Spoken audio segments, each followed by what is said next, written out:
Eran las 4 de la mañana, cuando un grito salvaje atravesó las paredes del edificio como un cuchillo. Un grito agudo, histérico, lleno de rabia. Escuché golpes violentos contra mi puerta. Pum, pum, pum. Los vecinos empezaban a encender las luces. Alguien asomó la cabeza al pasillo, y yo seguía sentada en mi sala, con una taza de té entre las manos. No me moví, ni un centímetro, porque sabía perfectamente quién estaba allá afuera, y sabía perfectamente por qué gritaba. Mi nuera, Camila, acababa de descubrir que cambié las cerraduras de mi departamento. Mi departamento, el que compré con 40 años de trabajo, el que pagué limpiando oficinas de noche, tallando pisos al amanecer, cargando bolsas de basura que pesaban más que mi alma. Este lugar es mío, y hoy, por fin, lo cerré otra vez con llave. Pero para que entiendas por qué llegué a este punto, necesito contarte toda la historia. Necesito que sepas quién soy, y quién creí que era mi nuera. Me llamo Lourdes Ramírez, tengo 66 años. Soy viuda desde hace 15. Mi esposo murió de un infarto una noche fría de invierno. Sin aviso, sin despedida, me dejó sola, con un hijo de 12 años y una montaña de cuentas por pagar. No tuve tiempo de llorar, tuve que limpiar, tuve que trabajar 3 turnos para que Marcos, mi hijo, pudiera estudiar, tener ropa limpia y no sintiera nunca que le faltaba algo. Lo crié sola, sin ayuda, sin quejarme, porque eso hacemos las madres, ¿verdad? Nos partimos el alma en silencio para que ellos crezcan enteros. Y Marcos creció bien. Se graduó. Consiguió un buen empleo en una empresa de tecnología. Conoció a una muchacha, Camila, alta, de sonrisa perfecta, siempre con las uñas impecables. La primera vez que la vi pensé, qué elegante, qué educada, qué suerte tiene mi hijo. Cuando Marcos me dijo que se casarían, lloré de felicidad. Por fin iba a tener una familia, completa otra vez. Por fin alguien más llenaría esta casa silenciosa. Porque sí, al principio no tenían dónde vivir. Estaban ahorrando para comprar un lugar propio, y yo, la ingenua que fui, abrí mis puertas de par en par.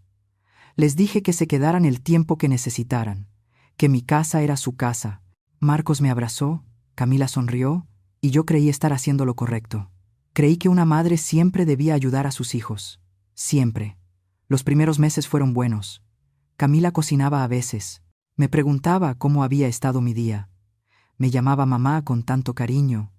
Marcos trabajaba mucho, llegaba tarde, pero siempre me daba un beso en la frente antes de dormir. Me sentía útil, me sentía amada. Hasta empecé a pensar que tal vez la soledad había terminado para siempre. Pero algo cambió. Fue sutil al principio, tan sutil que casi no lo noté. Camila empezó a mover las cosas. Un día llegué, y mi jarrón favorito, el que me regaló. Mi esposo ya no estaba sobre la mesa, lo había guardado en un closet. Cuando le pregunté me dijo, «Ay, mamá, es que se veía tan pasado de moda ahí. No combina con nada». Sonrió, y yo me tragué la incomodidad. No quería parecer difícil. No quería ser la suegra amargada de las historias. Luego fue mi sillón. El sillón donde me sentaba todas las noches a ver la novela. Un día llegué y había un mueble nuevo en su lugar. Moderno, incómodo. Camila explicó que lo había comprado porque necesitábamos modernizar un poco el espacio. Necesitábamos, como si este departamento fuera de los dos, como si tuviera derecho a decidir qué se queda y qué se va. Pero no dije nada, porque Marcos se veía feliz, y yo no quería arruinarle la felicidad. Así que sonreí, asentí, y me senté en aquel mueble horrible que me dejaba la espalda adolorida. Después vinieron las amigas. Camila empezó a invitar a sus amigas a mi departamento, sin avisarme. Yo llegaba del trabajo agotada, con los pies hinchados, y encontraba a 4 mujeres riendo en mi sala, bebiendo vino con música a todo volumen. La primera vez que pasó, Camila me dijo, «Ay, perdón, mamá». Y lo peor de todo es que Camila nunca me dio las gracias. Nunca. Actuaba como si todo esto fuera su derecho, como si yo le debiera algo. Una noche llegué cansada, después de limpiar 3 pisos de oficinas. Me dolían las rodillas, la espalda, las manos. Solo quería llegar a casa, darme un baño caliente y acostarme a dormir. Pero cuando abrí la puerta, Me golpeó la música a todo volumen. Había una fiesta en mi sala, gente que no conocía, bebiendo, riendo, fumando. El humo me dio en la cara en cuanto entré. Me quedé helada en la entrada. Camila estaba en el centro, con una copa en la mano, riéndose con sus amigas. Cuando me vio, me saludó con la mano, como si no pasara nada. «Ay, mamá, no sabía que ibas a llegar tan temprano. Estamos celebrando. Vendí muchísimo esta semana», dijo, y siguió riéndose. Nadie me saludó, nadie bajó la música, nadie apagó su cigarro. Me sentí invisible, en mi propia casa, era invisible. Me encerré en mi recámara, lloré en silencio para que no me escucharan, y escuché la fiesta hasta las 3 de la mañana, hasta que se fueron, hasta que, por fin, volvió el silencio. Al día siguiente, cuando salí, encontré mi sala destruida. Vasos sucios por todas partes, manchas en el sofá, una botella rota en el piso. Y Camila dormía plácidamente en su cuarto. No limpió nada, así que limpié yo. Como siempre. Porque si no lo hacía, nadie lo haría. Y porque ya estaba acostumbrada a limpiar los desastres de los demás. Había limpiado las oficinas de otros durante 40 años. Y ahora limpiaba el desorden de mi nuera, en mi propia casa. Intenté hablar con Marcos otra vez. Esta vez lo busqué en su trabajo.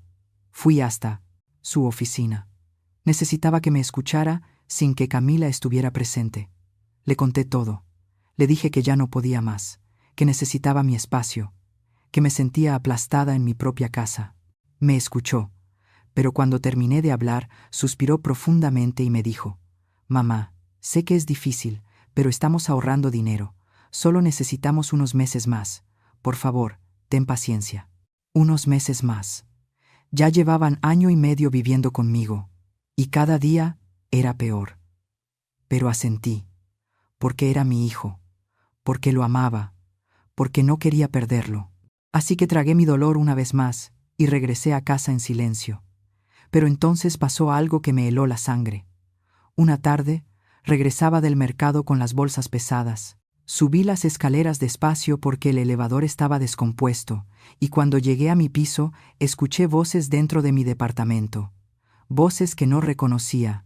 Abrí la puerta con cuidado, y me quedé paralizada. Camila estaba, con un hombre de traje, elegante, con portafolios.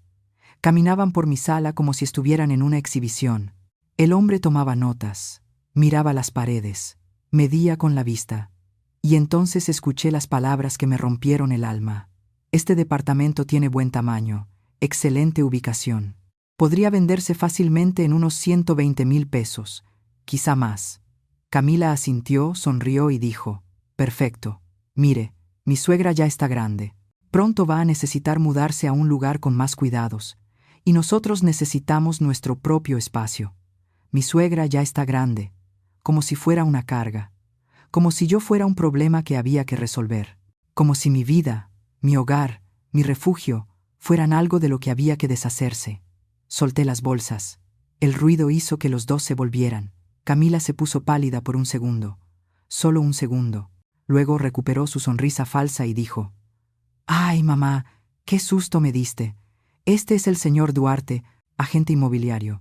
Solo me estaba dando unos consejos, ya sabes, pensando en el futuro, el futuro de mi departamento». El señor Duarte me miró incómodo. Murmuró algo sobre una llamada urgente y se fue apresurado. Camila se quedó ahí, aún sonriendo, como si no hubiera hecho nada malo. Le pregunté qué estaba haciendo. Y me respondió con toda calma, como si fuera lo más normal del mundo: «Mamá, solo estoy planeando. Marcos y yo lo hablamos. No puedes vivir sola para siempre. Este lugar es demasiado grande para ti. Sería mejor venderlo y mudarte a un sitio más cómodo, con enfermeras, con gente de tu edad. Un lugar con enfermeras, un asilo». Quería meterme a un asilo y vender mi departamento.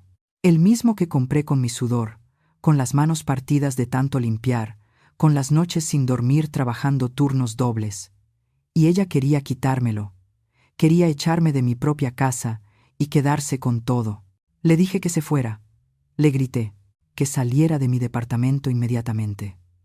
Ella se rió y me dijo: Ay, mamá, no seas dramática. Solo pienso en lo mejor para ti. Y se fue a su cuarto como si nada, como si no tuviera derecho a estar furiosa, como si mi vida no valiera nada. Esa noche esperé a Marcos. Le conté todo. Le mostré la tarjeta de la gente que se había quedado olvidada sobre la mesa. Le conté a Marcos que Camila estaba planeando vender mi departamento sin mi permiso. ¿Y sabes qué me dijo? ¿Sabes qué me respondió mi propio hijo? El hijo que crié sola, al que le di todo. Me dijo: mamá, no es tan grave. Solo estaba explorando opciones. Tal vez tenga razón. Quizás sería mejor que vivieras en un lugar donde puedan cuidarte. En ese momento supe que lo había perdido, que Camila lo había envenenado por completo, que mi hijo ya no me veía como su madre, sino como una carga, como un estorbo, como algo viejo que debía guardarse en un rincón y olvidarse. Fui a mi cuarto sin decir una sola palabra. Cerré la puerta y por primera vez en muchos años sentí un odio profundo, no hacia Marcos, sino hacia mí misma, por haber sido tan débil, por haber permitido que todo llegara hasta este punto, por haber sacrificado mi dignidad tratando de ser la madre perfecta. Pero esa noche algo cambió dentro de mí. Algo se endureció, porque entendí que si no me defendía, nadie lo haría, y que había llegado el momento de recuperar mi vida. A la mañana siguiente desperté con una claridad que no tenía desde hacía meses. Me miré al espejo y vi a una mujer cansada, con arrugas, sí, pero no derrotada. Todavía no. Tenía 66 años, pero no estaba muerta. Y ese departamento era mío, legalmente mío. Nadie podía quitármelo, nadie, ni siquiera mi nuera, con su sonrisa falsa y sus planes retorcidos. Así que tomé una decisión. Iba a defenderme, pero no gritando, no llorando, sino de la manera más inteligente posible, con pruebas, con evidencia, con la ley de mi lado. Porque si 40 años limpiando oficinas me habían enseñado algo, era esto: los poderosos siempre tienen abogados, y los débiles tienen que ser más astutos. Esa tarde, después del trabajo, fui a buscar a Evelia, mi vecina del cuarto piso. Evelia tiene 70 años y ha vivido en este edificio más tiempo que yo. Es una mujer sabia, de esas que lo ven todo sin decir nada. Toqué a su puerta, y cuando me abrió, vio mi cara y supo enseguida que algo andaba mal. Me hizo pasar, me preparó un té y me escuchó. Le conté todo desde el principio: los muebles cambiados, la ropa que casi tiró, las fiestas, el agente inmobiliario, todo. Cuando terminé, Evelia tomó mi mano y me dijo algo que nunca olvidaré: Lourdes, el amor de madre no significa dejar que te pisoteen, significa enseñar respeto. Y tú nunca le enseñaste a tu nuera dónde están los límites. Ahora tienes que marcarlos, antes de que sea demasiado tarde. Me preguntó si tenía alguna prueba de lo que Camila estaba haciendo. Le dije que no, que todo había sido verbal, que no tenía nada concreto. Evelia pensó un momento y me dijo: entonces, consíguelas. Grábala, toma fotos, guarda mensajes, lo que sea necesario, porque si esto se vuelve legal, vas a necesitar más que tu palabra. Tenía razón, así que empecé. Compré un teléfono nuevo, con una cámara mejor, y comencé a documentarlo todo.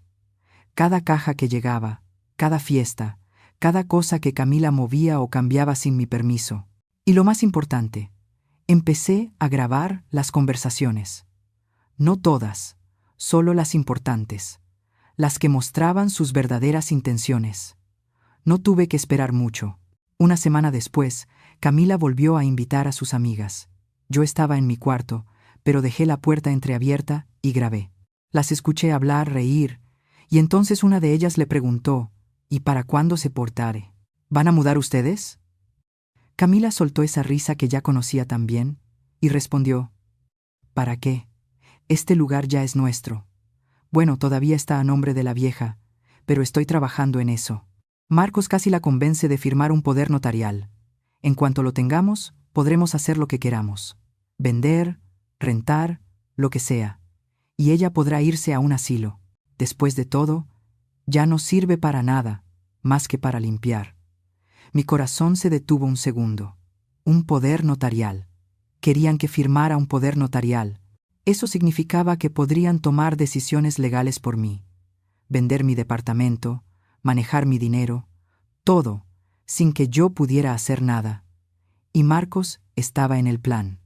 Mi propio hijo, el niño que crié, el que sostuve en brazos cuando lloraba, el que alimenté con mi propio cuerpo cuando no tenía dinero ni para la leche. Él planeaba quitarme todo. Seguí grabando. Grabé todo. Cada palabra envenenada que salía de la boca de Camila. Cada risa cruel. Cada plan torcido. Y cuando terminaron y se fueron, guardé esa grabación como si fuera oro. Porque lo era. Era mi arma. Mi salvación. Al día siguiente, busqué un abogado. Revisé en internet, leí reseñas y encontré uno con buena reputación que ofrecía una consulta gratuita. Se llamaba Licenciado Hernández, un hombre mayor, de unos 65 años, con lentes gruesos y una sonrisa amable. Fui a su despacho con todas mis pruebas, las grabaciones, las fotos, todo. El famoso poder notarial. El licenciado Hernández ya me había advertido que esto pasaría, y me había dicho exactamente qué hacer. No mostrar miedo, no mostrar enojo, solo escuchar. Y luego decir que necesitaba tiempo para pensarlo, que no firmaría nada sin leerlo con calma, que era mi derecho. Respiré hondo. Guardé el celular y seguí limpiando, porque limpiar siempre me había calmado. El movimiento repetitivo, el olor del jabón, el brillo del piso después de trapear, me hacían sentir que todavía tenía control sobre algo. Llegué a casa a las 7 de la noche. Marcos y Camila estaban sentados en la sala, serios, como si fueran a darme una mala noticia. Me senté frente a ellos. Marcos carraspeó, miró a Camila. Ella asintió, y entonces él comenzó. Mamá, hemos estado pensando mucho en tu futuro, en tu bienestar. Sabemos que trabajas mucho, que te cansas, que ya no eres tan joven como antes. No dije nada, solo lo miré. Continuó. Hemos visto unas residencias muy bonitas, lugares donde hay enfermeras todo el día, donde puedes hacer actividades con personas de tu edad, donde no tienes que preocuparte por nada y creemos que sería bueno para ti. Camila intervino con esa voz melosa que tanto odiaba. Sí, mamá, es que nos preocupas. ¿Y si te caes y estás sola? ¿Y si te enfermas? Nosotros trabajamos todo el día y no podemos cuidarte como mereces. Cuidarme. Qué ironía. Nunca me habían cuidado. Pero me quedé callada. Esperé. Entonces Marcos sacó unos papeles. Los puso sobre la mesa y dijo: para que la transición sea más fácil, necesitamos que firmes esto. Es un poder notarial. Así podremos encargarnos de la venta del departamento y de todo el papeleo. De esa forma, no tendrás que preocuparte por nada legal. Nosotros nos encargamos de todo. Ahí estaba el plan, negro sobre blanco. Querían que firmara mi vida, mi casa, mi futuro, todo, en sus manos. Miré los papeles. Luego los miré a ellos y con la voz más calmada que pude reunir, dije: necesito leer esto con cuidado y consultarlo con alguien. No firmo nada sin entender completamente lo que significa. La expresión de Camila cambió al instante. Su sonrisa desapareció y con tono más duro dijo: ¿consultar con quién? Somos tu familia. ¿No confías en nosotros? Ahí estaba, la manipulación, la culpa. Pero esta vez no iba a funcionar.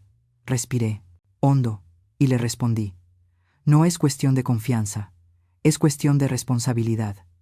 Estos son documentos legales. Necesito entenderlos. Marcos se molestó.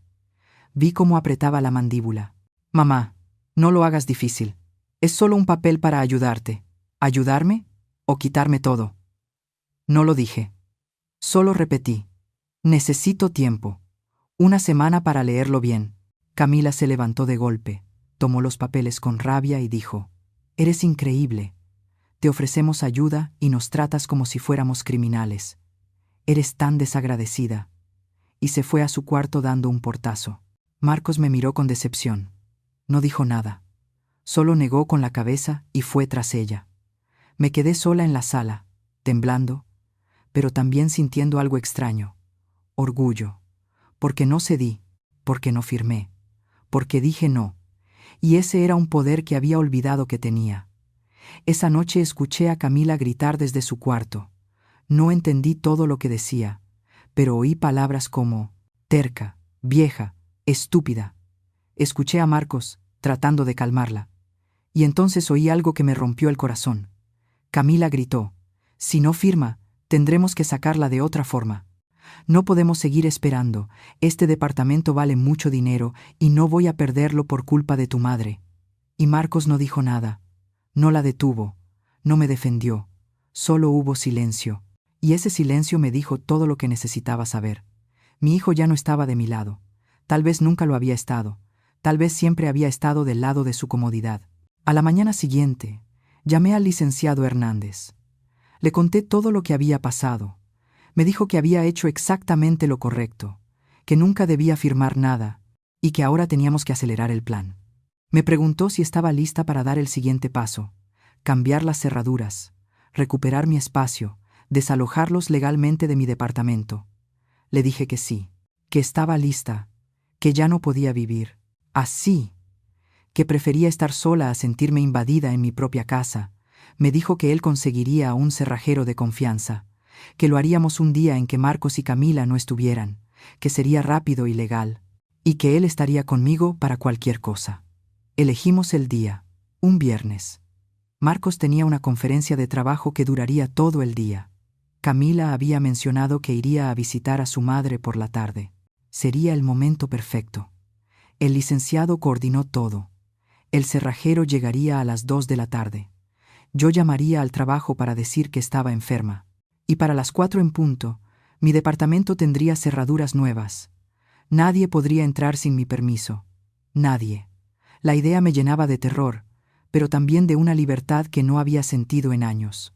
Porque por primera vez en mucho tiempo, yo iba a decidir quién entraba en mi vida y quién se quedaba afuera. Los días previos fueron una agonía. Camila actuaba como si nada hubiera pasado. Seguía moviéndose por mi casa como si fuera suya. Seguía trayendo cajas, seguía haciendo planes. Un día la escuché por teléfono hablando con alguien sobre remodelar la cocina. Mi cocina. Hablaba de colores, de gabinetes nuevos, de cambiarlo todo, como si yo ya no existiera, como si ya me hubiera ido. Y tal vez en su mente ya me había borrado. Pero yo seguía aquí, y pronto lo iba a descubrir.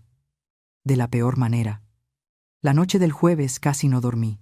Me quedé despierta mirando el techo, pensando en todo lo que iba a pasar, en cómo reaccionarían, en si Marcos me perdonaría alguna vez, en si estaba haciendo lo correcto. Pero entonces recordé las palabras de Evelia: el amor de madre no significa dejar que te pisoteen. Y recordé las del licenciado: no eres una mala madre por defenderte. Y recordé algo aún más importante. Recordé a la mujer que fui antes de todo esto, la que trabajaba 3 turnos, la que crió a un hijo sola, la que luchó contra el mundo sin rendirse. Esa mujer todavía estaba dentro de mí, solo había estado dormida, esperando el momento de despertar, y mañana iba a despertar rugiendo. Llegó el viernes. Me levanté temprano, más temprano de lo habitual. Preparé café. Lo bebí mirando por la ventana. El sol apenas salía. Todo estaba tranquilo, en paz. Era irónico, porque en unas horas todo iba a explotar. Marcos salió a las 7. Me dio un beso en la frente, como siempre. No sabía que sería el último en mucho tiempo. Camila salió a las 9. Ni siquiera se despidió. Solo tomó su bolso y se fue. Escuché la puerta cerrarse. Escuché sus pasos alejándose por el pasillo. Y entonces respiré. Por primera vez en meses, respiré hondo sin sentirme vigilada, sin sentir que alguien juzgaba cada movimiento que hacía. Llamé al trabajo. Dije que me sentía mal, que no podría ir. Sonó creíble, porque mi voz temblaba. Pero no era por enfermedad. Era por miedo, por nervios, por anticipación. Luego llamé al licenciado Hernández. Le dije que ya se habían ido, que el camino estaba libre. Me dijo que el cerrajero llegaría en 1 hora, que debía prepararme, que tomara cualquier cosa de valor que tuviera en las áreas compartidas y la guardara en mi habitación, por si acaso. Obedecí. Recorrí mi casa reuniendo mis cosas. El jarrón de mi esposo, las fotos familiares que aún colgaban en las paredes, la caja de recuerdos que guardaba en un closet de la sala. Metí todo en mi habitación, y con cada objeto que resguardaba, sentía que estaba salvando pedazos de mi alma. A las 2 en punto, sonó el timbre. Era el cerrajero, un joven educado. Me mostró su identificación. Le expliqué la situación brevemente. Asintió. Me dijo que había visto casos así antes, que no me preocupara, que en media hora todo estaría listo. Empezó a trabajar. Yo me senté en el sofá, observándolo, escuchando los sonidos metálicos de las herramientas, el taladro, las piezas nuevas encajando en su lugar. Cada sonido era una liberación. Cada pieza nueva era un escudo, una barrera, una forma de decir: esto es mío, y nadie más entrará sin mi permiso. 30 minutos después, me entregó 2 juegos de llaves nuevas. Me explicó cómo funcionaban. Me aseguró que nadie con las llaves viejas podría abrir la puerta. Me deseó suerte y se fue. Me quedé frente a la puerta, con las nuevas llaves en la mano, brillantes, pesadas, poderosas. Las apreté contra mi pecho y lloré. Lloré de alivio, lloré de miedo, lloré de culpa, pero, sobre todo, lloré de libertad. Por primera vez en mucho tiempo, sentí que mi casa volvía a ser mía, que era la dueña de mi vida otra vez. Me sequé las lágrimas, respiré hondo, y empecé a prepararme para lo que venía, porque sabía que cuando Camila llegara y viera que no podía entrar, iba a armar un escándalo monumental, y tenía que estar lista. El licenciado Hernández llegó a las 4 de la tarde. Tocó la puerta con el código que habíamos acordado. 3 golpes. Pausa. 2 golpes. Abrí. Entró con su portafolios y me preguntó cómo me sentía. Le dije la verdad. Aterrada, pero firme. Sonrió. Me dijo que era normal, que lo importante era no dudar ahora, que todo era legal, que era mi derecho. Me entregó un sobre. Adentro había una carta que él mismo había redactado. Era una notificación formal.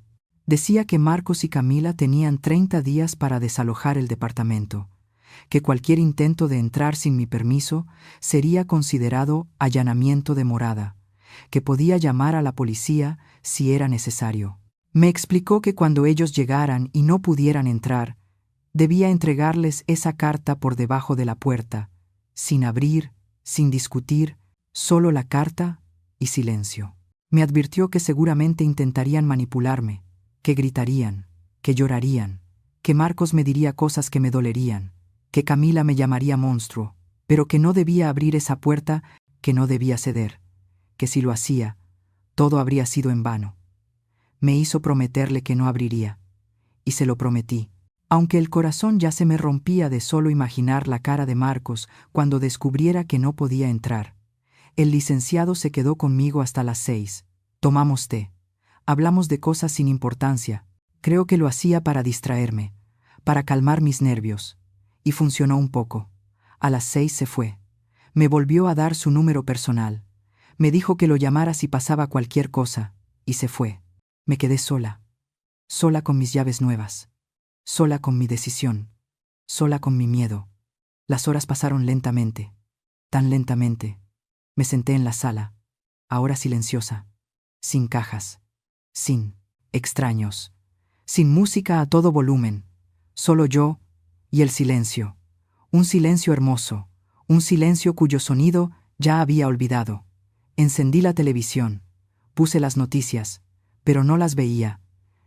Mi mente estaba en la puerta, esperando, sabiendo que en cualquier momento todo iba a estallar. Y entonces, a las 11 de la noche, escuché el elevador. Escuché pasos, escuché voces. Marcos y Camila.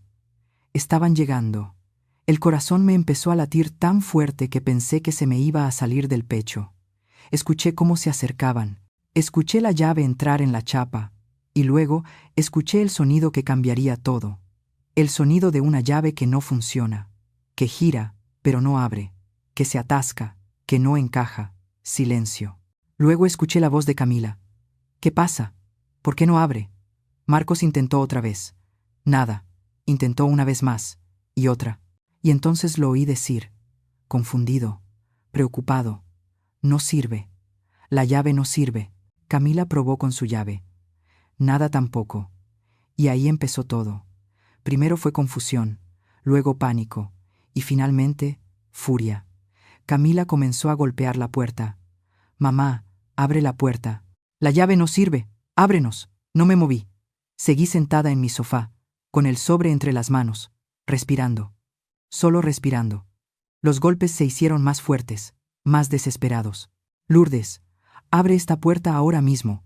¿Qué hiciste? Cambiaste las cerraduras. Estás loca». Marcos también empezó a golpear. «Mamá, abre. ¿Qué pasa? Por favor, mamá». Su voz me partió el alma. Me rompió en dos. Pero no me levanté. No fui a la puerta. Me quedé ahí, firme, recordando todo lo que había pasado, todo lo que me habían hecho, todo lo que habían planeado hacerme. Y entonces Camila perdió el control por completo. Empezó a gritar como nunca antes la había escuchado. «Abre esta maldita puerta. Esta es mi casa. Todas mis cosas están adentro. No puedes hacernos esto. Esto es ilegal». Y golpeaba tan fuerte que pensé que iba a romper la puerta. Las luces de los vecinos empezaron a encenderse. Escuché puertas abriéndose. Alguien preguntó qué pasaba. Camila gritó que yo los había echado a la calle, que había cambiado las cerraduras sin avisarles, que yo era una vieja loca. Y entonces vino el grito que despertó a todo el edificio, el que hizo ladrar a los perros, el que cortó las paredes como un cuchillo. Camila gritó con toda su alma: «Lourdes, te vas a arrepentir de esto. Te lo juro, te vas a arrepentir». Y seguía golpeando. Marcos intentó calmarla, pero estaba fuera de sí. Y luego él también explotó. Empezó a gritar: «Mamá, ¿cómo pudiste? ¿Quién te dio permiso? Abre esta puerta ya. No puedes hacernos esto. Soy tu hijo». Y esas palabras me dolieron más que cualquier otra cosa, porque tenía razón. Era mi hijo, el hijo que crié, el hijo que amé. Y ahora estaba del otro lado de la puerta, gritándome, como si yo fuera su enemiga. Me levanté, caminé hacia la puerta con el sobre en la mano y lo deslicé por debajo. En silencio, el sobre apareció del otro lado. Hubo un breve silencio. Escuché que alguien lo recogía. Luego, el sonido del papel al romperse. Y entonces escuché la voz de Marcos, primero en silencio, después en voz baja, y finalmente en voz alta, para que Camila pudiera oír. «Aviso de desalojo. Tienen 30 días para retirar sus pertenencias. Cualquier intento de entrar sin autorización será reportado a las autoridades. Atentamente, Lourdes Ramírez». Camila explotó de nuevo. Pero esta vez no fue solo furia, fue histeria, fue pánico, porque acababa de entender que había perdido, que su plan había fallado, que yo no era la anciana tonta que ella creía. «Esto no puede ser real. Esto no es legal. No puedes echarnos así. Vivimos aquí, tenemos derechos», gritaba, con la voz quebrada. Golpeó la puerta, pero ya no con fuerza. Ahora eran golpes desesperados, de alguien que sabe que ha perdido. Marcos intentó hablar. Su voz era distinta, más suave, más rota. «Mamá, por favor, hablemos. Abre la puerta. Podemos arreglar esto. No tiene que ser así». Pero no respondí. Me quedé del otro lado, con la espalda apoyada en la puerta, sintiendo cada golpe como si fuera contra mi propio corazón. Pero no cedí. No abrí. Porque si abría en ese momento, todo habría sido en vano. Todo el dolor, todo el miedo, todo el valor que había reunido para llegar hasta aquí, todo se habría perdido en un segundo de debilidad. Escuché que Evelia salía de su departamento. Su voz era tranquila, pero firme. «Ya es medianoche. Están despertando a todo el edificio. Si no se calman, voy a llamar a la policía». Camila se volvió contra ella. «Esto no es asunto tuyo, vieja. Metiche, ocúpate de lo tuyo». Pero Evelia no se inmutó. «Mi asunto es poder dormir en paz. Y ustedes están alterando la paz. Tienen dos opciones. Se calman o llamo a la policía. Ustedes deciden». Marcos intervino. «Doña Evelia, por favor. Es un malentendido. Mi mamá nos encerró afuera. Necesitamos entrar».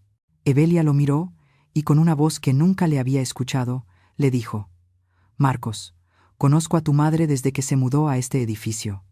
Es una buena mujer. Y si los dejó afuera, es porque tuvo sus razones. Buenas razones. Así que, por favor, Váyanse, o haré la llamada. Hubo más silencio, y entonces escuché los pasos de Camila alejándose, bajando las escaleras. Ni siquiera esperó el elevador. Corrió como un animal herido. Marcos se quedó un momento más. Escuché su respiración al otro lado de la puerta, pesada, cansada, derrotada. Y entonces habló. Pero esta vez no gritó. Habló tan bajo que tuve que acercarme a la puerta para oírlo. «Mamá, no entiendo por qué hiciste esto. Pensé que me querías. Pensé que siempre podría contar contigo, pero supongo que estaba equivocado». Y luego se fue. Escuché sus pasos alejándose también, lentos, pesados. Y cuando por fin llegó el silencio, me derrumbé. Caí al piso, con la espalda contra la puerta, y lloré. Lloré como no había llorado en años, porque acababa de perder a mi hijo. O tal vez acababa de entender que lo había perdido hace mucho tiempo. No sé cuánto tiempo estuve ahí, en el suelo, llorando.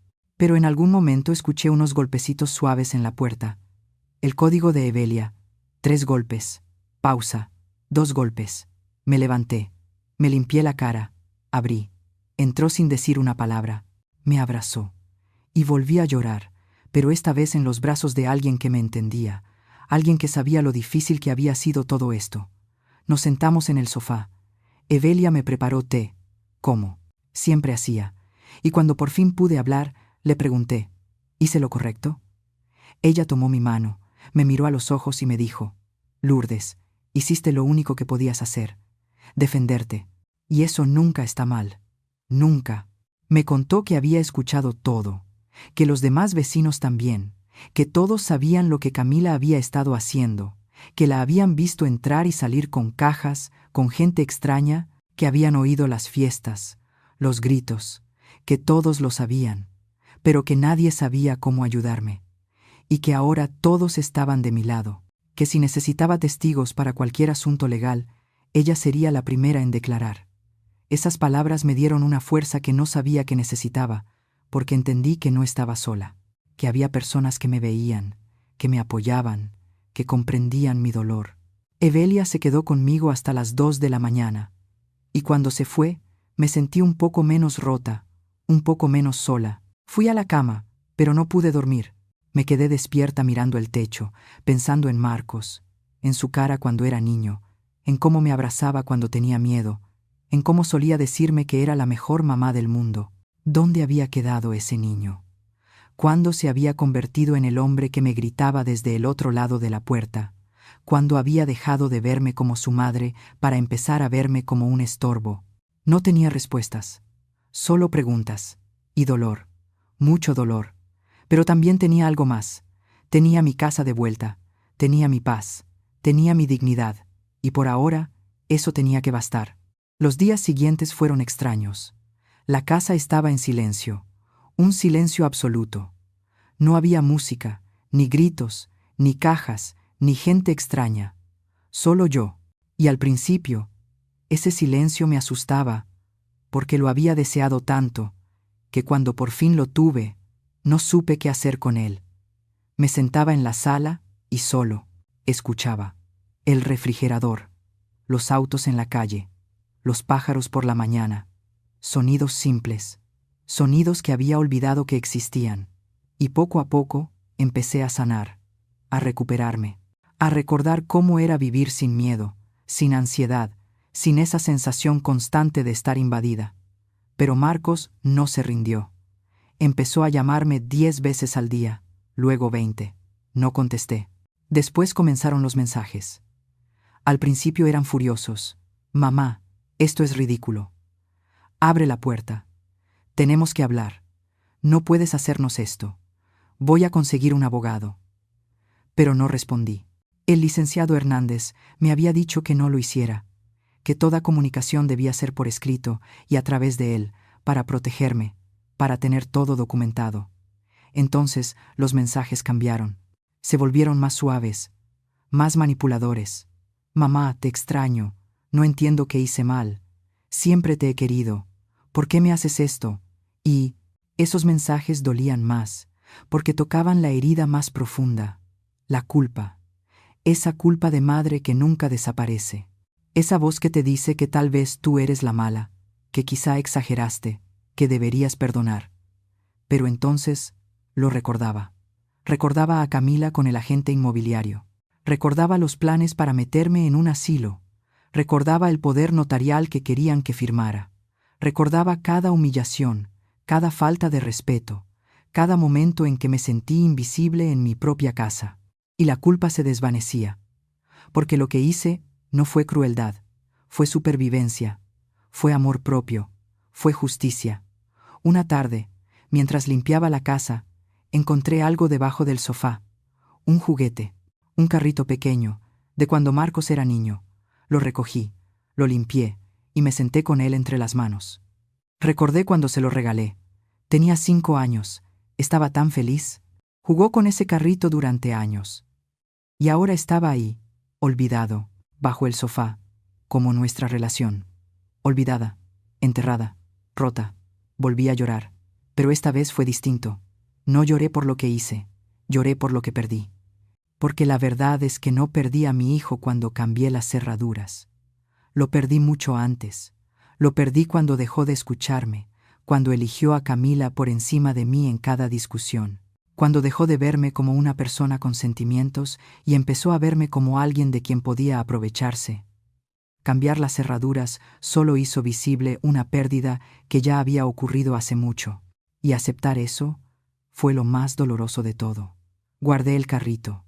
Lo metí en mi caja de recuerdos, junto con las fotos, con las cartas viejas, con todo lo que quedaba del niño que crié.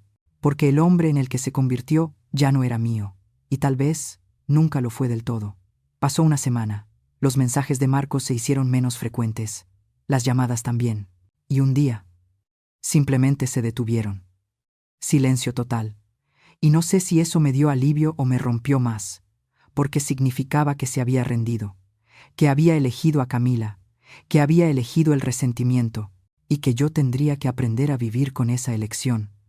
Pero también significaba que era libre, que podía empezar de nuevo, que podía reconstruir mi vida sin miedo, sin invasiones, sin manipulación, y aunque dolía, aunque me despertaba en las noches con el pecho apretado, sabía que había hecho lo correcto, porque a veces amar significa soltar, y a veces sobrevivir significa cerrar puertas, aunque sean las puertas que conducen a tu propio hijo. 3 semanas después de cambiar las cerraduras, recibí una llamada del licenciado Hernández.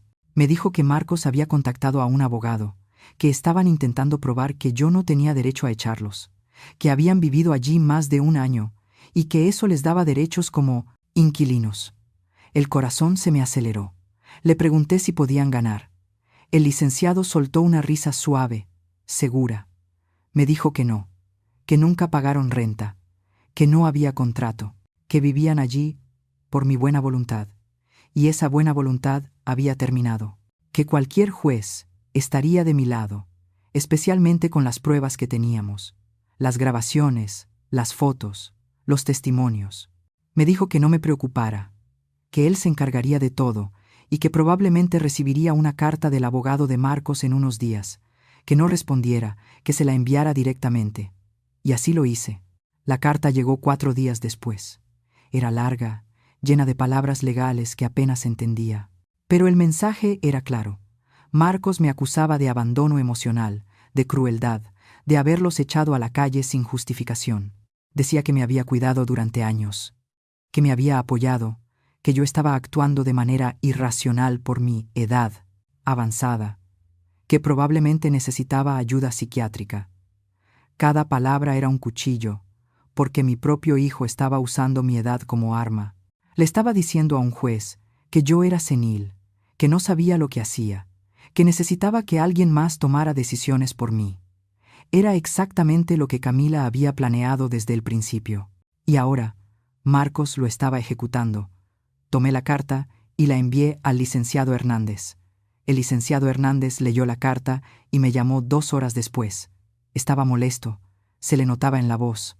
Me dijo que esa carta era un insulto, una manipulación pura, pero también una bendición, porque ahora teníamos prueba escrita de sus intenciones, de cómo me veían, de cómo planeaban declararme incompetente para quedarse con mi propiedad. Me aseguró que respondería a esa carta con todas las pruebas que teníamos. Las grabaciones donde Camila hablaba del poder notarial, las fotos de la gente, inmobiliario dentro de mi departamento, todo. Y que cuando terminara, cualquier juez vería claramente quién era la víctima en toda esta historia. Sentí alivio, pero también una tristeza profunda, porque esto ya no era una pelea familiar. Era una batalla legal, fría, impersonal, dolorosa. Los días se convirtieron en semanas. Seguí con mi rutina. Trabajaba, limpiaba oficinas, regresaba a casa. Pero ahora mi casa era diferente. Era mía otra vez. Poco a poco empecé a recuperar mis espacios. Saqué los muebles horribles que Camila había traído. Los tiré a la basura. Volví a poner mi sillón viejo, el que me gustaba, el que era cómodo. Reacomodé la sala como estaba antes. Colgué mis fotos en las paredes. Puse mi florero en la mesa. Cada cambio era una liberación. Era como quitarme capas de polvo que ni sabía que tenía encima. Y poco a poco, mi departamento volvió a sentirse como un hogar, no como un campo de batalla. Evelia empezó a visitarme más seguido. Tomábamos té, platicábamos, me contaba historias de sus propios hijos, de cómo los hijos a veces decepcionan, de cómo a veces el amor no basta, y sus palabras me consolaban, porque me hacían sentir menos sola en este dolor. Me ayudaban a entender que no era la única madre que había tenido que tomar decisiones difíciles, que no era la única que había tenido que elegir entre su hijo y su propia supervivencia, y que elegir sobrevivir no me hacía una mala madre, me hacía humana, me hacía fuerte, me hacía valiente. Un día, mientras limpiaba una oficina, encontré una revista abierta en un artículo sobre violencia familiar. Hablaba de cómo muchos adultos mayores sufrían abuso de sus propios hijos. Abuso económico, emocional, psicológico. Leí cada palabra como si estuvieran hablando de mí, de mi situación, de lo que había vivido. Y me di cuenta de algo importante. No exageré. No, fui cruel. Fui una víctima que tuvo la fuerza de defenderse, y eso era algo de lo que debía sentirme orgullosa, no avergonzada. Guardé el artículo. Me lo llevé a casa y lo metí en mi carpeta de documentos. No para enseñárselo a nadie, sino para recordarme, en los días difíciles, que lo que viví fue real, que no lo imaginé, que no estaba loca. Pasó el primer mes, luego el segundo, y entonces el licenciado Hernández me llamó con noticias. El abogado de Marcos había retirado la demanda. Ya no iban a continuar con el juicio. Cuando le pregunté por qué, me explicó que probablemente vieron las pruebas que él envió y se dieron cuenta de que no tenían caso, que cualquier juez vería las grabaciones y entendería perfectamente lo que había pasado, que seguir peleando solo los haría quedar peor, y que seguramente Camila había decidido que era mejor cortar por lo sano y seguir adelante. Sentí alivio, pero también un vacío, porque eso significaba que Marcos había elegido, había decidido no pelear por nuestra relación, había decidido rendirse, había vuelto a elegir a Camila por encima de mí, y aunque era lo que esperaba, me dolió confirmarlo. El licenciado también me dijo algo más.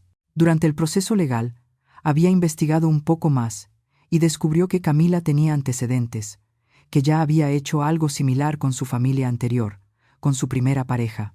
Intentó quedarse con propiedades que no eran suyas. Manipuló, mintió, y cuando la descubrieron, simplemente se fue y buscó otra víctima. Marcos solo fue otra víctima. Y yo había sido el obstáculo que ella necesitaba quitar del camino.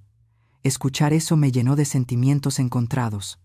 Por un lado, confirmaba que no estaba loca, que mis instintos habían sido correctos, pero por otro, significaba que mi hijo había sido manipulado, engañado, usado, y eso dolía de otra manera, porque significaba que quizá él también era una víctima que eligió no ver la verdad. Intenté contactarlo una vez. Después de saber todo eso, le mandé un mensaje, simple, directo. Marcos, necesito que sepas algo importante sobre Camila. Por favor, llámame. Esperé. Un día, 2, una semana. Nunca respondió. Y fue entonces cuando entendí que ya había tomado su decisión, que eligió creerle a ella, que eligió verme como la villana, y que no había nada que pudiera hacer para cambiarlo. La verdad ya no importaba. Los hechos ya no importaban, porque el amor es ciego, y a veces el amor nos hace elegir a las personas equivocadas y defender lo indefendible. Marcos había elegido su camino, y yo tenía que aceptarlo, aunque por dentro me estuviera partiendo en 1000 pedazos. Los meses pasaron, llegó el invierno, y con él una paz extraña, una paz que no había sentido en años. Despertaba sin ansiedad, sin miedo a encontrar a alguien en mi espacio, sin miedo a que algo de mi vida fuera tomado sin mi permiso. Mi departamento olía distinto ahora. Olfateaba café por las mañanas, caldo por las tardes. A limpio. A mío. Empecé a hacer cosas que había dejado de hacer. Planté flores en mi balcón. Compré cojines nuevos para el sofá. Pinté una pared de mi habitación de un tono durazno suave que siempre me había gustado. Pequeños cambios. Pequeñas formas de recuperar mi espacio, mi vida, mi identidad. Evelia me presentó a un grupo de mujeres del edificio. Nos reuníamos los jueves, jugábamos cartas, tomábamos té, platicábamos. Y me di cuenta de que muchas de ellas tenían historias parecidas. Hijos que no llamaban, familias complicadas, desilusiones. Pero también tenían risas, tenían amistad, tenían vida. Y me enseñaron algo muy importante, que la familia no siempre es de sangre. A veces la familia es quien elige quedarse, quien elige verte, quien elige cuidarte. Y esas mujeres se habían convertido en mi familia, mi red de apoyo, mi refugio. Una noche, viendo la televisión, vi una noticia. Una señora mayor había sido estafada por su propia hija. Le habían quitado su casa, sus ahorros, todo, y la habían dejado en la calle. La mujer lloraba en la entrevista. Decía que nunca pensó que su hija le haría eso, que confió, que amó y que lo perdió todo. Y mientras la veía llorar, entendí algo. Yo pude haber sido ella. Si no hubiera actuado, si no hubiera cambiado las cerraduras, si hubiera firmado aquel poder notarial, hoy estaría en la calle, sin casa, sin nada. Y Marcos y Camila estarían viviendo en mi departamento, disfrutando lo que yo construí, sin remordimiento, sin culpa. Y esa realización borró el último rastro de culpa que me quedaba, porque entendí que no solo había salvado mi departamento, había salvado mi vida. 6 meses después de cambiar las cerraduras, mi vida había encontrado un nuevo ritmo. Despertaba temprano, hacía un poco de ejercicio, solo estiramientos y caminatas en el parque cerca de mi casa, algo que nunca pude hacer mientras Camila y Marcos vivían conmigo. Desayunaba en paz, leía el periódico, cosas pequeñas, sencillas, pero que me llenaban de una manera que no había sentido en años. Trabajaba mis turnos, regresaba a casa y mi casa me recibía con silencio. Un silencio que ya no me asustaba, un silencio que se había vuelto mi mejor compañero. Porque en ese silencio podía escucharme, podía pensar, podía sanar. Evelia organizó una pequeña cena en su departamento. Invitó a las mujeres del grupo de los jueves y a mí. Fue hermoso. Comida casera, risas, historias. Y en un momento de la noche, Evelia levantó su copa y dijo: «Quiero brindar por Lourdes, por su valentía, por enseñarnos que nunca es tarde para defendernos, por recordarnos que el amor propio no es egoísmo, es supervivencia». Todas brindaron, y yo lloré. Pero esta vez no de tristeza, sino de agradecimiento, porque esas mujeres me veían, me valoraban, me respetaban, y eso era algo que no había sentido en mucho tiempo. Me sentí parte de algo, de una comunidad, de una familia elegida, y eso sanó heridas que ni siquiera sabía que tenía. Una tarde, mientras limpiaba una oficina en el centro, recibí una llamada de un número desconocido. Por lo general no contesto a números así, pero algo me hizo hacerlo. Era una voz de mujer, joven, nerviosa. «Señora Lourdes, perdone que la moleste. Mi nombre es Sara. Soy amiga de Marcos. Necesito hablar con usted. Es urgente». El corazón se me detuvo. Le pregunté qué pasaba. Dudó un momento, y luego dijo: «Es sobre Camila. Necesita saber la verdad. ¿Podemos vernos?». Acepté. Quedamos de vernos al día siguiente, en una cafetería cerca de mi casa. Esa noche no pude dormir. Mi mente daba vueltas. ¿Qué verdad? ¿Qué había pasado? ¿Estaría bien Marcos? Las preguntas sin respuesta me mantuvieron despierta hasta el amanecer. Llegué a la cafetería 15 minutos antes. Pedí un té. Me senté en una mesa al fondo y esperé. Sara llegó puntual. Era una mujer de unos 30 años, elegante, con los ojos tristes. Se sentó frente a mí, pidió un café y empezó a hablar.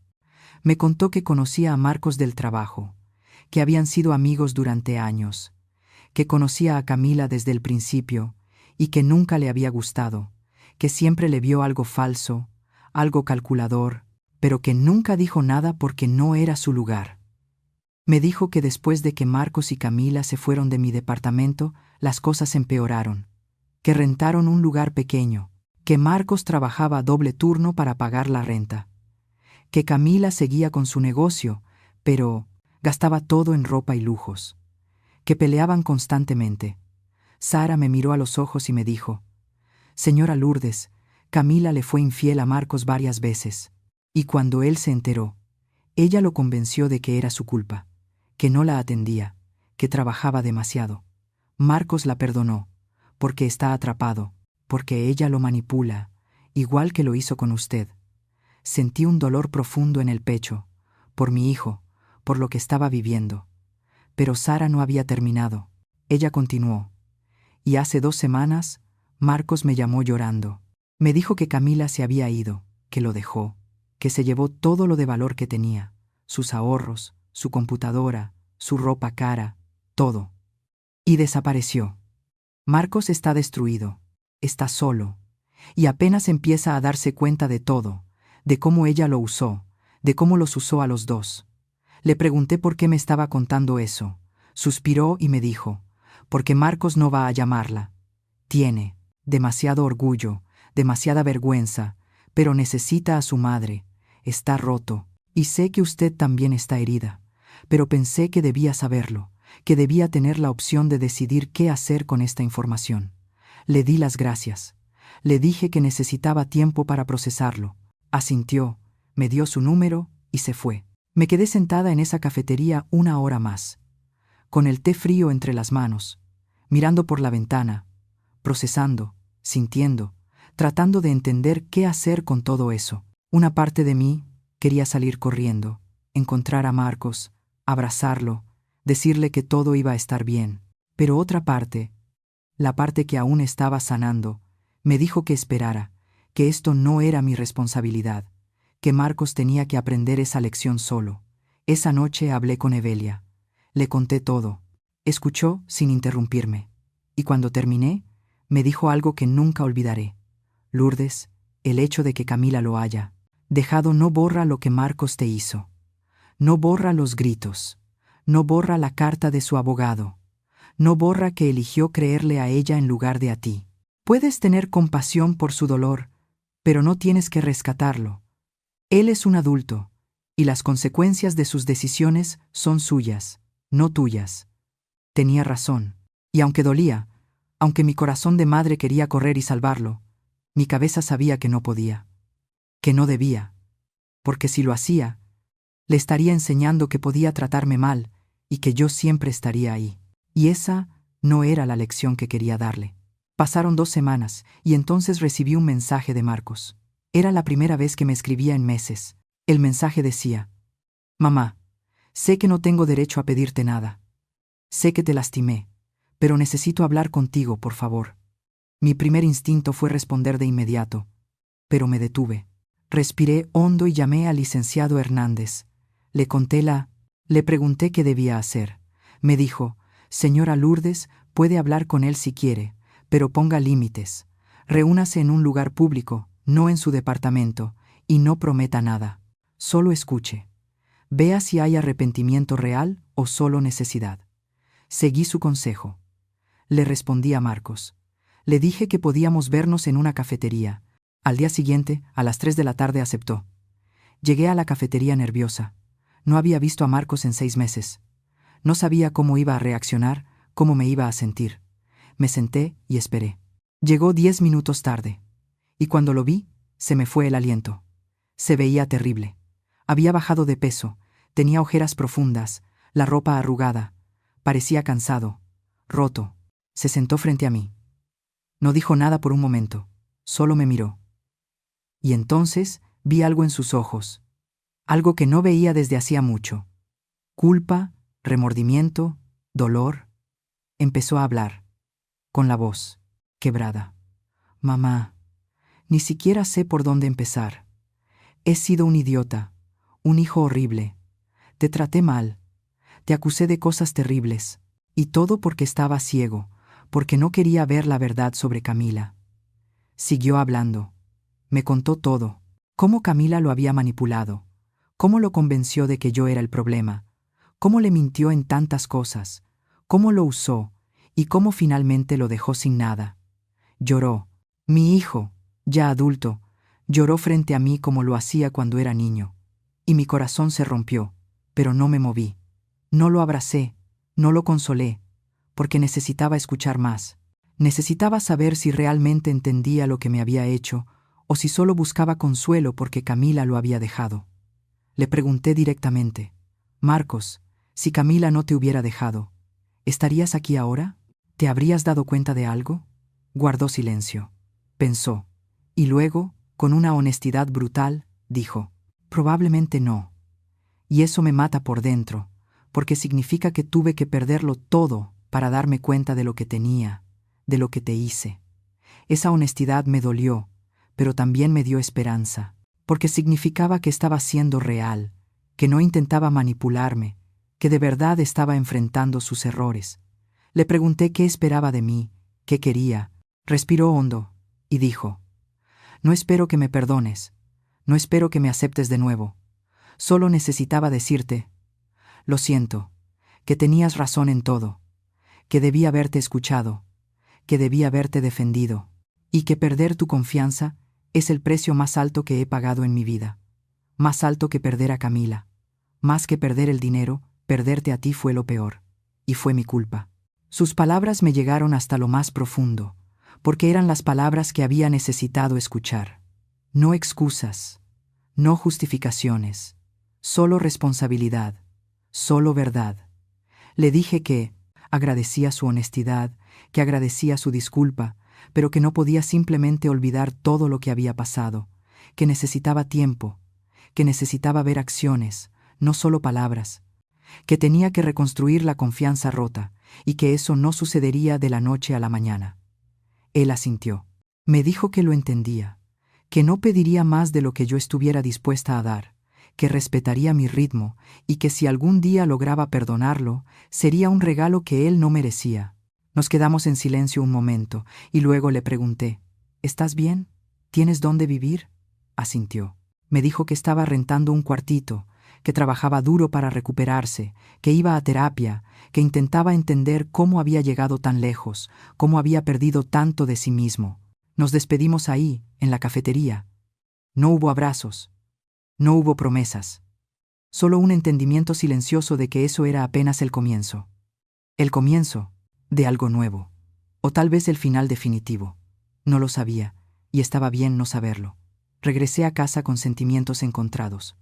Alivio por haber escuchado una disculpa real, tristeza por todo lo que se había perdido, y cautela, mucha cautela, porque las palabras son fáciles, pero las acciones son las que cuentan. Y necesitaba ver si Marcos realmente había cambiado o si solo estaba dolido y vulnerable. El tiempo lo diría. Y yo tenía todo el tiempo del mundo, porque ahora mi tiempo era mío, mi vida era mía, y nadie me la volvería a quitar.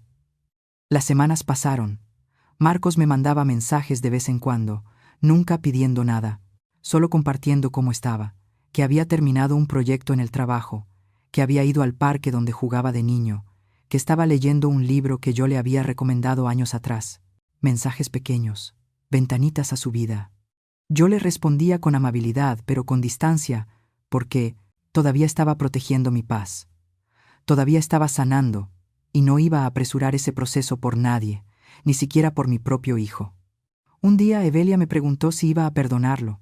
Le dije que no lo sabía, que el perdón no era un interruptor que pudiera encender y apagar, que era un proceso largo, doloroso, complicado, y que tal vez nunca llegaría por completo, y que eso estaba bien. Podía vivir con esa incertidumbre. 3 meses después de nuestro encuentro en la cafetería, Marcos me pidió vernos de nuevo. Esta vez, dijo que tenía algo que mostrarme. Acepté. Nos vimos en el mismo lugar. Llegó con una caja de cartón, llena de cosas. La puso sobre la mesa y empezó a sacar objetos. Mi florero, ese que Camila había guardado en el closet. Fotos familiares que habían desaparecido. Mis sábanas viejas.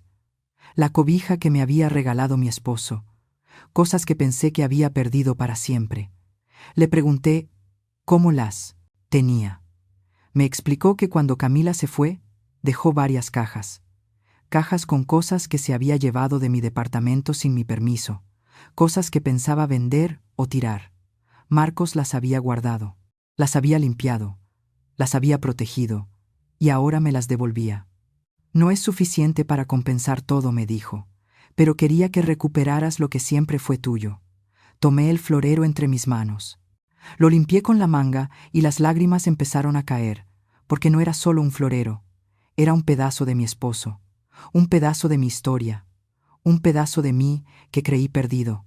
Miré a Marcos, y por primera vez en meses vi a mi hijo. No al hombre que me gritó. No al hombre que eligió a Camila antes que a mí, sino al niño que crié. Al niño que me amaba. Al niño que aún estaba ahí, escondido bajo todo el dolor y los errores. Le di las gracias, con la voz entrecortada, y por primera vez, desde el día que cambié las cerraduras, sentí que tal vez había esperanza, que quizá no todo estaba perdido, que tal vez podríamos reconstruir algo, distinto a lo que habíamos tenido antes, más fuerte, más honesto, más real. Marcos empezó a visitarme una vez al mes, siempre en lugares públicos, nunca en mi departamento. Aún no estaba lista para eso, y él lo respetaba. Hablábamos de cosas sencillas, el trabajo, el clima, las películas. Nunca forzábamos conversaciones profundas.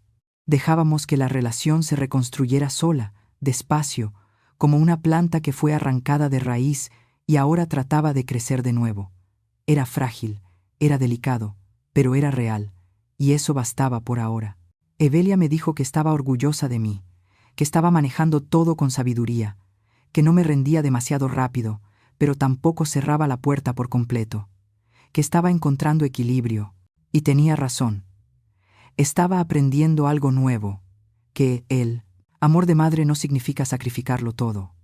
Significa poner límites sanos, significa enseñar respeto, significa cuidarme a mí misma para poder cuidar a los demás.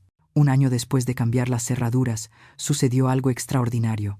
Marcos me invitó a cenar a un restaurante bonito. Fui nerviosa. No sabía qué esperar. Ya estaba sentado cuando llegué. Se veía distinto, mejor, más saludable, más en paz. Nos sentamos, pedimos la comida, y entonces sacó algo de su bolsillo. Era una llave, una simple llave. Me la entregó. Le pregunté qué era. Sonrió con tristeza y me dijo: «Es la llave de mi nuevo departamento, un lugar que pagué yo solo, con mi trabajo, sin ayuda de nadie. Quiero que la tengas tú. No porque espere que vengas, sino porque quiero que sepas que siempre habrá un lugar para ti en mi vida. Cuando estés lista, si algún día lo estás». Tomé la llave, la miré y sentí algo extraño. Orgullo. Orgullo por mi hijo, por su crecimiento, por su esfuerzo, por su independencia. Le dije que estaba orgullosa de él, que podía ver cuánto había cambiado, cuánto había trabajado en sí mismo. Y entonces hice algo que no había hecho en 1 año. Lo abracé. Fue un abrazo corto, tímido, pero real, y cuando nos separamos, vi lágrimas en sus ojos. «Gracias por no rendirte conmigo», me dijo. «Gracias por enseñarme la lección más dura, pero más importante, de mi vida». Le respondí que los hijos no vienen con manual de instrucciones, que los dos habíamos cometido errores, que los dos habíamos aprendido, y que esto no era un final feliz perfecto, sino simplemente un nuevo comienzo. Uno más honesto, más sano, uno donde ambos conocíamos nuestros límites y los respetábamos. En los meses siguientes, nuestra relación siguió mejorando, lenta pero constantemente. Marcos me invitó a su departamento. Fui. Era pequeño, pero limpio, ordenado, suyo. No había rastro de Camila, ni del pasado. Solo un hombre reconstruyendo su vida desde cero. Me cocinó. Una comida sencilla. Pasta, con salsa de jitomate, la misma que yo le preparaba cuando era niño. Y mientras comíamos, hablamos de cosas que nunca habíamos hablado. De sus miedos, de sus remordimientos, de cómo Camila llenó un vacío que él ni siquiera sabía que tenía, y de cómo perderme casi lo destruyó. Yo le conté de mi proceso, del miedo que sentí, de la soledad después de cambiar las cerraduras, de la noche que pasé llorando, preguntándome si había hecho lo correcto, de Evelia y de las mujeres del edificio que se convirtieron en mi familia. Marcos me preguntó si algún día podría volver a mi departamento. Le dije que no lo sabía, que ese espacio seguía siendo mi santuario, mi refugio, y que necesitaba mantenerlo así por ahora. Lo entendió, no insistió, solo dijo que cuando estuviera lista, él estaría ahí, y que mientras tanto, seguiría demostrándome con acciones que había cambiado, que era digno de confianza otra vez, que merecía una segunda oportunidad, no con palabras, con hechos. Esa noche, cuando regresé a casa, me senté en la sala, en mi viejo sillón, mirando mi departamento, las paredes que había recuperado, el espacio que había defendido, y sentí algo que no había sentido en mucho tiempo, una paz completa, porque había ganado. No una guerra contra mi hijo, sino una guerra por mí, por mi dignidad, por mi derecho a existir en mi propio espacio sin miedo. 2 años después de cambiar las cerraduras, mi vida era completamente diferente.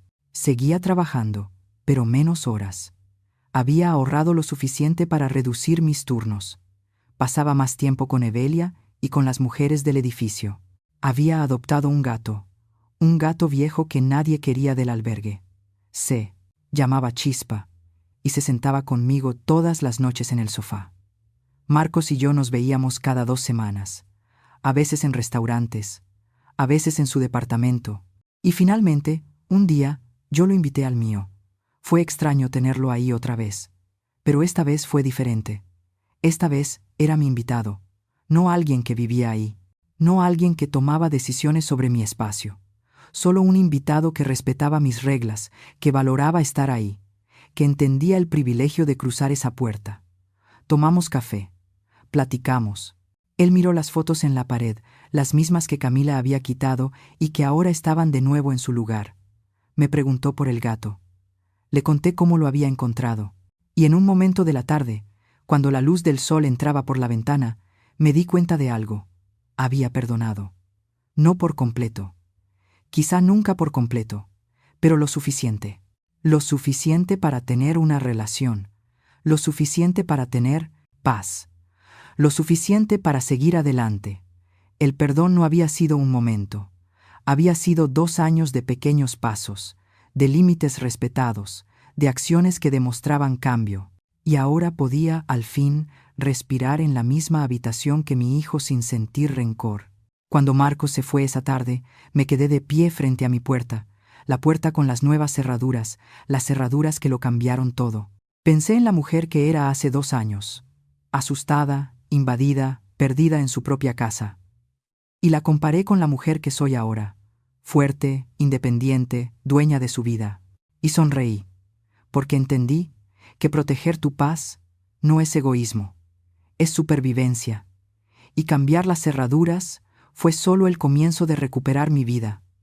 Aprendí que el amor no significa aguantarlo todo, que decir no es un acto de amor propio, que los límites no destruyen las relaciones. Los límites protegen las relaciones que merecen existir, y que, a veces, la mayor lección que puedes darle a tus hijos no es tu sacrificio, es tu dignidad. Esa noche, mientras preparaba la cena, Chispa se rozó contra mis piernas. Evelia tocó a mi puerta para invitarme a jugar cartas, y mi teléfono vibró con un mensaje de Marcos. Gracias por hoy, mamá. Te quiero. Y entendí que esto era la felicidad. No perfecta, no sin cicatrices, pero real, honesta, mía. Cerré los ojos, respiré profundo y susurré para mí misma. A veces, para recuperar tu paz, no es la cerradura la que debe cambiar. son las personas a las que dejas entrar.